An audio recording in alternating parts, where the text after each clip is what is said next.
तो अब स्टार्ट करते हैं Christopher theory for tetrahedral complex. Tetrahedral complex में क्या होता है, टेट्राहेड्रल में 4 लिगेंड्स होते हैं और 4 लिगेंड्स ऐसे होते हैं, लिगेंड यहाँ पर ऐसे, ठीक है ना, 90 डिग्री पे नहीं होते। जैसे ऑक्टाहेड्रल केस में तो 90 डिग्री पे हो रहे थे, तो हमने बोला लिगेंड से जो है एक्सिस से अप्रोच कर रहा है, और जो भी एक्सिस वाले थे वो ऊपर चले गए थे, जो भी ऑर्बिटल एक्सिस पर लाई करते हैं वो ऊपर चले गए थे, ठीक है ना।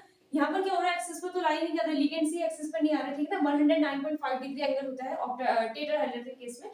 तो जैसे अगर हमारे पास एक्स एक्सिस यहाँ है, या अगर हमारे पास एक्स एक्सिस है तो वाई एक्सिस के यहाँ होगी और जेड एक्सिस ऐसे होगी, ठीक है ना, इस टाइप से होगी हमारे पास जेड एक्सिस। तो जो लिगेंड्स है ना वो एक्सिस के बीच से अप्रोच कर रहे हैं, लिगेंड्स एक्सिस के बीच से आ रहे हैं, इसका मतलब जो भी एक्सिस के बीच में ऑर्बिटल होते हैं वो क्या चले जाएगा हमारे पास, उनकी एनर्जी ज्यादा हो जाएगी और वो ऊपर चले जाएंगे, ठीक है ना। देखो जैसे हमारे पास ये 5 ऑर्बिटल है, 1 2 3 4 5, ठीक है ना।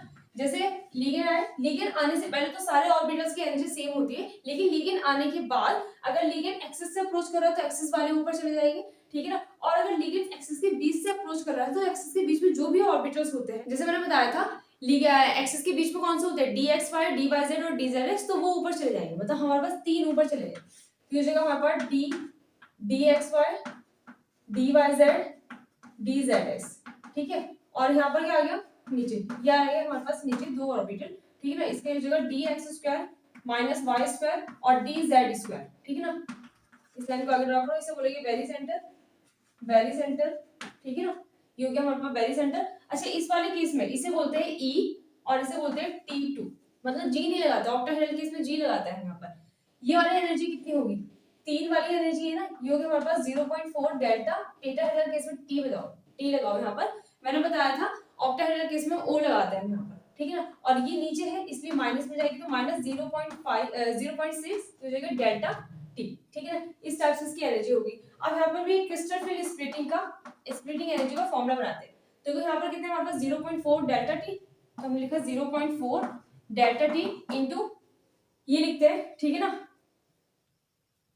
मैंने E में ऐसे माना था ना, EG में T2G में माना था A इलेक्ट्रॉन, ठीक है, कुछ भी मान लो, जैसे हमने यहाँ पर मान लिया A इलेक्ट्रॉन A, और ये हो जाएगा नीचे माइनस 0.6 डेल्टा T और इनटू हो जाएगा हमारे पास B। A का मतलब क्या है, 0.4 किस वाले की, इस वाले की एनर्जी, इन वालों की, तो ये हमारे पास डेल्टा T, मतलब ये A जो है ना, A इलेक्ट्रॉन इन T2 है, याद रखना इलेक्ट्रॉन इन T2, हो सकता है सिंबल इधर उधर कर दिया मैंने, पर A का मतलब मैंने जो माना है अभी, A का मतलब है इलेक्ट्रॉन इन T2, तो T2 में कितने इलेक्ट्रॉन है वो A की वैल्यू है, और B का मतलब है इलेक्ट्रॉन इन E, ये हमारे पास क्रिस्टल फील्ड स्प्लिटिंग एनर्जी का फॉर्मूला हो गया, ठीक है। और इस जो टेट्राहेड्रल केस में है, स्ट्रॉन्ग फील्ड लिगेंड हो या वीक फील्ड लिगेंड हो, वो हमेशा ही हुन्स रूल फॉलो करेंगे, ठीक है ना। तो स्ट्रॉन्ग फील्ड लिगेंड हो या वीक फील्ड लिगेंड हो, हमेशा हुन्स रूल फॉलो करेंगे, पिछली बार की तरह नहीं है। जैसे ऑक्टाहेड्रल केस में क्या था कि अगर strong field ligands Hund's rule follow नहीं कर रहे, जबकि weak field ligands Hund's rule follow कर रहे थे, इस बार दोनों स्ट्रॉन्ग हो या वीक हो, दोनों ही फॉलो करेंगे हुन्स रूल। देखो ये फॉर्मूला है, delta T equal 4/9 delta not, ये फॉर्मूला याद रखना, काम आएगा क्वेश्चन जब करेंगे हम, ठीक है ना। Factor on which delta not depend, किस किस फैक्टर पर डेल्टा नॉट की वैल्यू डिपेंड करती है, तो मैंने थोड़ा सा लिख के रख दिया, वीडियो क्योंकि बहुत लंबी हो जाएगी। Nature of ligands, strong field ligands के केस में, स्ट्रॉन्ग फील्ड लिगेंड अगर हमारे पास स्ट्रॉन्ग लिगेंड होगा तो स्प्लिटिंग ज्यादा होगी, हायर स्प्लिटिंग, ठीक है ना, और वीक लिगेंड होगा तो लोअर स्प्लिटिंग होगी, स्प्लिटिंग कम होगी, ठीक है ना।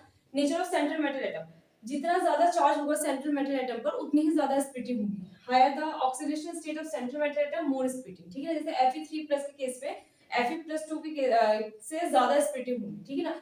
अगर हमारे पास सेम चार्ज है central metal atom, by chance ऐसा है कि जैसे यहाँ भी 3 आ गया, यहाँ भी 3 आ गया, तो जिस पे वैकेंट ऑर्बिटल होगी, जिसके पास ज्यादा वैकेंट ऑर्बिटल होगी उसकी स्प्लिटिंग क्या होगी, ज्यादा होगी। मैंने लिखा है have more vacant orbital have more splitting. अच्छा एक चीज और, स्प्लिटिंग ऑर्डर और लिख लेना, स्प्लिटिंग ऑर्डर 5D का, फिर 4D का, फिर 3D का। तो स्प्लिटिंग ऑर्डर 5D का ज्यादा, 5D के केस में ज्यादा स्प्लिटिंग होती है, फिर 4D के केस में, फिर 3D के केस में। तो बस आज वाली क्लास में इतना ही। अभी इसका थोड़ा सा क्वेश्चन और बचा है क्रिस्टल फील्ड स्प्लिटिंग का ही, और इसके बाद हमारे पास बचा है आइसोमेरिज्म, तो नेक्स्ट क्लास में हम वो कवर कर लेंगे।